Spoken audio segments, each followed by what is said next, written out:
Hello friends, একটা নতুন mini ব্লগে তোমাদের সবাইকে জানিয়ে ওয়েলকাম। তো ফাইনালি আজ আমরা চলে এসেছি পুরী, আর এখন সকাল 8টার মতো বাজে।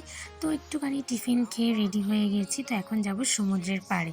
আর এখানের ওয়েদারটা ছিল অসম্ভব সুন্দর। আর এখানে এসেই প্রথমে খেয়ে নিয়েছি ডাবের জল, আর ভিড়ও হয়েছিল কিন্তু সেই লেভেলের।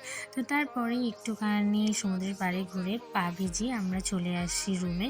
তো তারপরে এখানে এসে আমরা আজকে লাঞ্চটা কমপ্লিট করে নিই। তো তারপর একটা কিটক্যাট খেয়ে রেস্ট নিয়ে রেডি হয়ে নিই, কারণ এখন আমরা যাব সমুদ্রের পাড়ে।